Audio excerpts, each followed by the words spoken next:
कांग्रेस की तरफ से आज सम्मेलन उत्तर थाने को एक ज्ञापन सौंपा गया। इसके जरिए उन्होंने 23 नवंबर वार्ड के टीएमसी पार्षद सीके रेशम के खिलाफ कानूनी कार्रवाई शुरू करने की मांग की है। इस मौके पर यहां कांग्रेस की प्रदेश कांग्रेस कमेटी मेंबर प्रसन्नजीत पुईतुड्डू शाह आलम, कांग्रेस पार्षद एम मुस्तफा के अलावा अन्य कांग्रेस नेता और कार्यकर्ता उपस्थित थे। आसनसोल उत्तर थाने को दिए गए ज्ञापन में कांग्रेस की तरफ से कहा गया कि 23 नंबर वार्ड के शगुन मैरिज हॉल के संचालन की जिम्मेदारी पहले टीएमसी पार्षद सीके रेशमा के पास थी, लेकिन अब इसका टेंडर निकल गया है और इसकी जिम्मेदारी किसी दूसरी कंपनी को दी गई है। लेकिन अभी तक सीके रेशमा द्वारा शगुन मैरिज हॉल को खाली नहीं किया गया है, जिस वजह से नई कंपनी शगुन मैरिज हॉल के संचालन से वंचित रह रही है। इससे लेकर आसनसोल नगर निगम की तरफ से एक लिखित शिकायत भी पुलिस में दर्ज कराई गई थी, लेकिन इसके बावजूद सीके रेशमा अभी भी शगुन मैरिज हॉल को गैर कानूनी तरीके से संचालित कर रही है और वहां से पैसे ले रही है। यह पैसे ना तो नगर निगम और ना ही सरकार के कोषागार में जमा हो रहा है। इसे लेकर आज कांग्रेस द्वारा नॉर्थ थाने को ज्ञापन सौंपा गया और मांग की गई कि टीएमसी पार्षद के खिलाफ उचित कानूनी कार्रवाई की जाए। देखिए, आज जो हम लोग आए हैं, ऐसा नहीं है कि ये सीके रेशमा घोटाला है, इससे पहले भी हो चुका है। यहाँ का माइनॉरिटी का लीडर जो आपको पता है, शकील अहमद, ये मैंने चोरों का अंबार टीएमसी में नज़र आ रहा है। आज ये काउंसलर भी पकड़ा चुकी है, उसके अंदर शर्म नहीं है। कभी भी वो मैरिज हॉल चला रही है, उनके अंदर अगर शर्म जरा सा भी होगा, उनको अपना काउंसलर पद से रिजाइन कर देना चाहिए, मेरा मानना है। अगर आप ईमानदार हैं तो रिजाइन मार दीजिए। आपके सामने महानागरिक तो बोल रहा है, आपके ऊपर एफआईआर कर दिया, मेरे पर एफआईआर तो सब अरेस्ट होता है, तो क्यों नहीं अरेस्ट हो रही है? यहाँ भी देखना होगा ना, जरूर उसके ऊपर में किसी महान आदमी का हाथ है, हो सकता है मिनिस्टर का हाथ हो। और याद रखिएगा, टीएमसी में चोरी का लंबा रेस चल रहा है। अभी यहाँ एक टीएमसी का नेता चोर बेटा पकड़ाया, अभी एक काउंसलर पकड़ा रहा है, तो सोचिए और कितना लिस्ट आने वाला है। लिस्टों का अंबार आ गई टीएमसी में, देखिएगा आप लोग, और कितने मैरिज हॉल चोरी में आएंगे और कितने जगह चोरी में आएगा।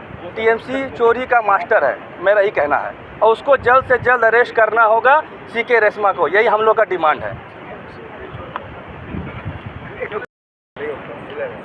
देखिए, आज हम लोग आसनसोल नॉर्थ थाना है, क्योंकि आसनसोल के मेयर साहब ने, आसनसोल म्यूनसिपल कॉरपोरेशन ने सीके रेशमा वार्ड नंबर 23 की काउंसलर, जिसके खिलाफ में इल्लीगल तरीके से दखल करके कम्युनिटी हॉल शगुन मैरिज हॉल को चलाने का बाज़ाब्ता इल्ज़ाम नहीं बल्कि ये हकीकत है, उसके खिलाफ में यहाँ पर जब कॉरपोरेशन के पदाधिकारी लीगल उनके जब जाते हैं तो सीके रेशमा जो टेंडर जिनको मिला था उससे पहले एमबी इंटरप्राइजेस को उसको दखल नहीं दिया गया, जिसके वजह से जब कॉरपोरेशन का टीम जाता है तो उसको दखल लेने नहीं देती, यानी कि रंगबाजी करती है काउंसलर सीके रेशमा।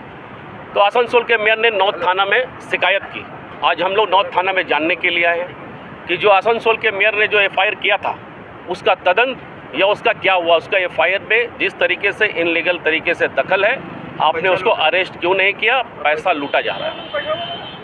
और हमें लगता है कि जो लोग तृणमूल कांग्रेस का अपने आप को मालिक समझते हैं कि हम लोग तृणमूल कांग्रेस का मालिक है, कोई दूसरा विधानसभा से या कोई दूसरा ब्लॉक से आकर आसनसोल का मेयर का चेयर पे बैठकर काम नहीं कर सकता।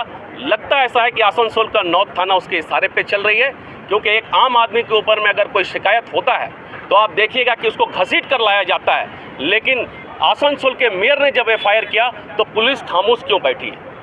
आज हम लोग ये भी यहाँ पे बोलने के लिए आए हैं कि आसनसोल के मेयर साहब ने वहाँ पे बाज़ाब्ता नोटिस लगाया है कि जब तक ये एफआईआर का तदंत, जब तक आगे कार्रवाई नहीं होता है, कॉरपोरेशन का हैंडओवर नहीं होता है, वो मैरिज हॉल बिल्कुल वहाँ पे बंद रहेगा। लेकिन देखिए उनका धांधली, कल रात में भी वहाँ पे शादी हुआ और वहाँ पे ताला खुला हुआ बाज़ाब्ता मैरिज हॉल चल रहा है और पैसा वहाँ पे सीके रेशमा उठा रही है। हम लोग आज पुलिस को बोलने आए कि आप वहाँ पर ताला मारिए, वो बंद कीजिए। आसनसोल के मेयर ने जो बोला है आप उसका एक्शन कीजिए।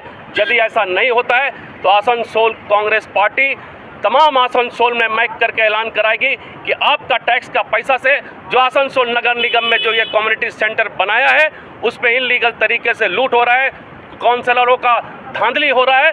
हम लोग उनको लेकर जरूरत पड़ेगा तो हम लोग वहाँ पर जाकर ताला मारेंगे, ताला वहाँ हैंडओवर भी कर देंगे और ताला मार के कॉरपोरेशन में जाकर बाज़ाब्ता हम लोग चाबी जमा करेंगे।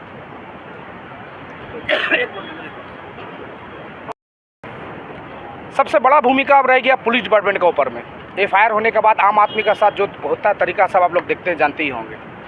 ये पुलिस प्रशासन एक पोशाक पहने हुए, एक पार्टी का पोशाक पहन करके थाना चलाता है। 90% पुलिस ऐसा है जो तृणमूल का हिमायती होकर करके तृणमूल का जामा पहन करके रहता है। तो कैसे अपना आदमी को अरेस्ट करेगा?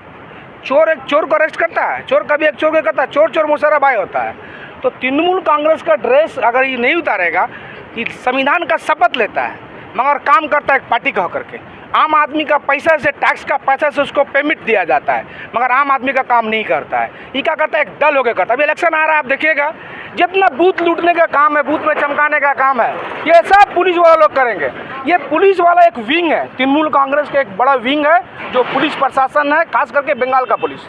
90% ऐसा पुलिस वाला है जो डायरेक्ट तृणमूल करता है, सिर्फ जर्सी पहने हुए रहता है, पुलिस का पोशाक नजर आता है मगर अंदर से वो तृणमूल कांग्रेस है। अगर यही एफआईआर किसी मीडिया बंधु का पास में होता या कोई गरीब आदमी का बना होता, उसको टान करके पुलिस लेके जाता, घर में दरवाजा में लात मारता, आने का समय होता 12 बजे 4 बजे वोट, मगर उसके पास जाने के लोग का हिम्मत नहीं है क्योंकि ये लोग पुलिसिया काम नहीं कर रहा है। ये लोग उसको आम लफ्ज में बोल दिए दलाली। ये पार्टी का होकर काम कर रहा है। बाईपास में आप चला जाइए ना, जितना गाड़ी एक्सीडेंट होता है 10% ये पुलिस वाला जिम्मेवार है। आप रात में जाइए, मेरे साथ जितना मीडिया वाला हम चैलेंज करके आपको कैमरा में बोल रहे हैं, रोड बाईपास में जो एक्सीडेंट होता है 10% ये पुलिस वाला कसूरवार है। बैरियर को ऐसे लगा देता है, गाड़ी कैसे निकालेगा, आगे से आकर के मोटरसाइकिल डूब जाता है। क्यों मालूम क्यों लगाता है? मालूम है, पैसा तुलता है। बोलेगा वीडियो करके दिखा देंगे। जितना गाड़ी बाईपास में पार होता है ओवरलोड, ये पैसा खाता है। तो थाना रखा हम लोग को प्रोटेक्शन देने के लिए, न दलाली करने के लिए? ये बता दीजिए आप लोग को बचाने। तो वो उसको भी अरेस्ट करना चाहिए कि नहीं करना चाहिए? आप लोग से हम लोग पूछना चाह रहे हैं। एक महानागरिक जो हम लोग का सबों का पूरा 106 वार्ड का शहर का 1 नंबर आदमी है, तो जब ये 1 नंबर का आदमी बात नहीं सुनता तो 2 नंबर का बात सुनेगा? तो ये ऐसी है, कोई 2 नंबर आदमी है जो रेशमा सीके रेशमा जो हमारा कॉलिग काउंसलर है, हमारा भाई लोग चोर चोर चिल्ला रहा है तो हमने कान को बंद कर ले, खराब लग रहा है। हमारा कॉलिग काउंसलर है, उसके ऊपर में चोर चोर का लांछा लग रहा है। हम उनसे भी आवाज़ देंगे कि आप अपना दीदी अपने आप को साफ सुथरा कर लीजिए। और मेयर साहब की तरफ से टेंडर से ही आप लिए थे और टेंडर आप फिर भरे थे, ये दूसरा को टेंडर मिला तो दीदी आप काइंडली छोड़ दीजिए। पैसा बहुत आएगा और जाएगा। आपके ऊपर में जो लांछा लग रहा है, जिंदगी भर 5 साल के लिए काउंसलर है, काउंसलर हट जाएगा, जिंदगी भर का ये लांछा आप छुड़ाने नहीं सकेगा। इसीलिए आप अपना अंदर आत्मा से भी पूछ लीजिए कि जो टेंडर हुआ गलत हुआ तो उसको मेयर साहब पर जाकर के प्रतिवाद करिए। और अगर टेंडर हो गया है तो आप उसमें आपको पार्टीबाजी करने की जरूरत नहीं है। अगर ये पार्टीबाजी से ही शहर चलेगा तो ये 75 और 25% जो है, हमको लग रहा है आप 50-50 हो गया है। 50% पार्टी फंड का, 50% खुद खाने का काम चल रहा है। इसीलिए आसनसोल शहर में, पूरा वेस्ट बंगाल में इंसाफ मरता जा रहा है और इंसाफ को जातीय कांग्रेस मरने के लिए नहीं देगा। जब जब जुल्म होगा, जब जब अत्याचार होगा, जब जब भ्रष्टाचार होगा, तब तब जातीय कांग्रेस एक रास्ता अपनाएगी और रास्ता रहेगा सड़क। जब विचार नहीं मिलेगा कोर्ट में, जब विचार नहीं मिलेगा महानागरिक ने जो किया, जब अन्याय बढ़ जाएगा, जब न्याय नहीं होगा, तो उसके लिए हम लोग आम आदमी का पास जाके न्याय का रास्ता ढूंढने के लिए रास्ते पे उतरेंगे। हमारे राहुल गांधी जी ने हरियाणा में दिखा दिया कि ब्राज़ीलियन एक लड़की 22 जगह में वोट किया, उसको इलेक्शन कमीशन और बीजेपी मानने के लिए तैयार नहीं, मगर सच्चा तो है, नहीं माना। रोड पर प्रतिवाद हम लोग कर रहे हैं। उसी तरीके से हम लोग ये गुजारिश करते हैं रेशमा जी से कि आप उनको हैंड ओवर कर दीजिए। দেখুন, আপনারা জানেন গত 4 তারিখে আসানসোলের মহানাগরিক 23 নম্বর ওয়ার্ডের কাউন্সিলর সিকে রেশমার বিরুদ্ধে কাজে বাধা দেওয়া এবং ইলিগ্যালভাবে শগুন ম্যারেজ হল দখল করে রাখার এফআইআর করেছে। একজন আপনারা জানেন যে পুলিশের কাছে এফআইআর হলে সেই এফআইআরের বিরুদ্ধে কিন্তু সাধারণ মানুষ যে কেউ হলে তার বিরুদ্ধে পুলিশ সাথে সাথে অ্যাকশন, একটা কমপ্লেন হলে অ্যাকশন নেয়। এখানে তো এফআইআর করেছে মহানাগরিক, তারপরেও এখনও পর্যন্ত সিকে রেশমার বিরুদ্ধে কোনো পদক্ষেপ পুলিশ নেয়নি। অথচ ওই ম্যারেজ হল থেকে মেয়র সাহেব নিজে বলছেন, আপনাদের ক্যামেরায় বলেছেন যে ওই ম্যারেজ হল থেকে কোনো টাকা এখন এই 4-5 মাস ধরে আসছে না। অথচ গতকালকে রাত্রেও সেখানে বিয়ে হয়েছে এবং একজন কমপ্লেনও করে গেছে যে আমি বিয়ে বাড়ির জন্য বুক করেছিলাম 23,400 টাকা দিয়ে। সেই টাকা সিকে রেশমাকে মেয়র সাহেব বলেছে যে ওর বাড়িতে লোককে অসুস্থ হয়েছিল, 8 লাখ টাকা খরচা হয়ে গেছে, ওকে ফেরত দেওয়া হোক। ওর সাথে দুর্ব্যবহার করেছে। মেয়র সাহেবের কথা মতো তাকে টাকা ফেরত দেওয়া হয়নি। আজও সেই মানুষটা ঘুরে বেড়াচ্ছে, রেলপাড়ার একজন বাসিন্দা।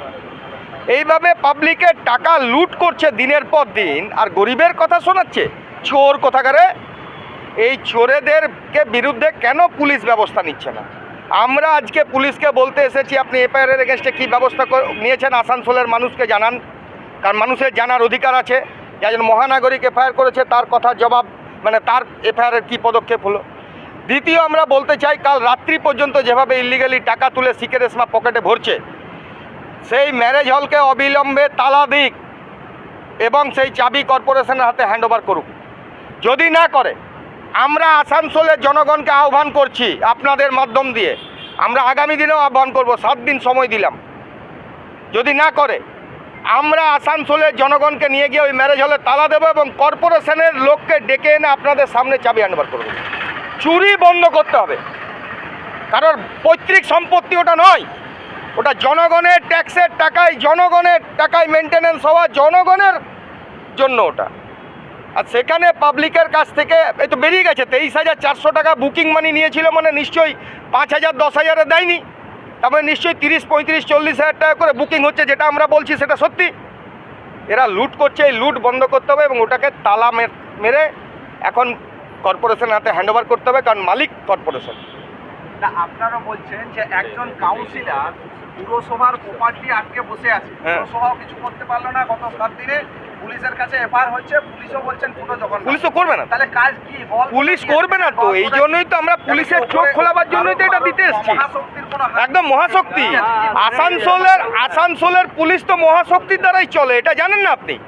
এখানে কমিশনারের, ডিএমের, এসডিএমের, বিডিওদের, থানার ওসিদের, এসিপিদের, ডিসিদের কারোর কোনো ক্ষমতা নাই, নির্দেশ এক জায়গা থেকে আসে, সেই এক জায়গার নির্দেশেই আসানসোলের সমস্ত কিছু কার্যকর হয়। আপনার যদি মানে মনে হয় যে আপনাকে ওই এক জায়গার নির্দেশে ওনার পছন্দ হবে না, আপনার প্রতি অ্যাকশন হবে, যদি ওনার পছন্দ হয় অ্যাকশন হবে না, এটাই তো নিয়ম। আসানসোলে তো এটাই চলছে, মালিক মনে করছে কোনো এক পক্ষ। এইরকম একটা ঘটনা ঘটছে, বিরোধী আপনাদের ভূমিকাটা কি? আমাদের ভূমিকা প্রতিবাদ, এরপরে মানুষকে আহ্বান করছি তো আপনাদের মাধ্যম দিয়ে, আসুন আমরা ডেট জানিয়ে দেবো। আজ রবিবার, হয়তো আগামী সোমবার, আগামী রবিবার অবধি দেখব। যদি পুলিশ প্রশাসন গিয়ে তালা মেরে চাবি কর্পোরেশনে হ্যান্ডওভার না করে, আমরা জনগণকে আহ্বান করব, আপনাদের প্রপার্টি আসানসোলের জনগণের প্রপার্টি জনগণ রক্ষা করবে এবং কর্পোরেশন মালিক কর্পোরেশনের হাতে চাবি তুলে দেবো। ওখানে দাঁড়িয়ে আমরা আমাদের কিছু চাই না, কে পেলো না পেলো আমাদের কিচ্ছু যায় আসে না, কিন্তু চুরিটা বন্ধ করতে হবে।